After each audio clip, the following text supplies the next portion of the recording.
दो वेक्टरों के डॉट गुणनफल पर आधारित एक्सरसाइज है ये 10.3 एनसीईआरटी की पुस्तक से। ये 10.3 एक्सरसाइज का पहला प्रश्न है। ये दो वेक्टरों के डॉट गुणनफल पर आधारित है। प्रश्न है ये बोर्ड पर लिखा हुआ कि दो सदिशों ए और बी का परिमाण दिया है क्रमशः इतना और इतना, और इन दोनों का डॉट गुणनफल दिया है इतना। तो पूछा है कि ए और बी के मध्य कोण क्या होगा। तो देखें कैसे होगा। यहां से इसका हल देखेंगे।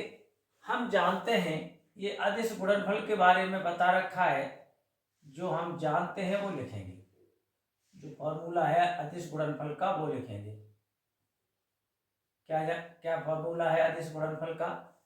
ये फॉर्मूला होता है ए डॉट बी बराबर दोनों का मॉड, दोनों वेक्टरों का मॉड इनटू इन दोनों के बीच जो भी कोण हो उसका कॉस। ये जानते हैं अदिश गुणनफल के बारे में।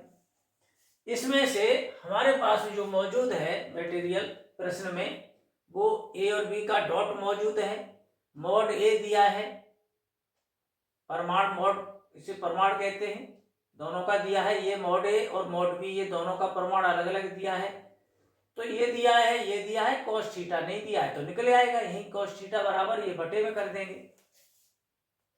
इसलिए cos थीटा बराबर हो गया डॉट बटे mod A dot B upon, ये दोनों अपॉन में आ गए, मॉड ए मॉड बी। इनके मान तैयार हैं, लगा दो। क्या तैयार है। ए डॉट बी का मॉड है √6, मॉड ए का मान दिया है,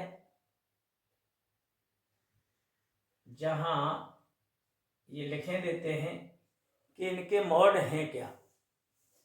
मॉड ए दिया हुआ है, ये पहले वेक्टर ए का मॉड है √3, बी वेक्टर का जो मॉड है वो है 2। यहां लगा दें √3 इंटू बिना रूट के 2। ऐसा करते हैं, इस रूट को रूट में ही लिख देते हैं।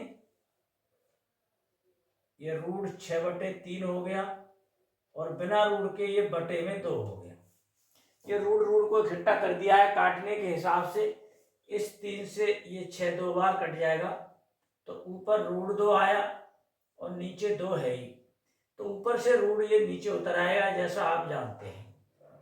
तो ये 1/√2 cos थीटा बराबर है, ये कॉस में 45 अंश का मान होता है, जिसे π/4 लिखते हैं।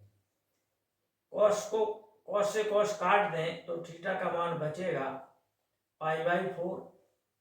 ये प्रश्न यहां से पूरा हुआ। इस आधार पर थीटा मान निकल चुका है।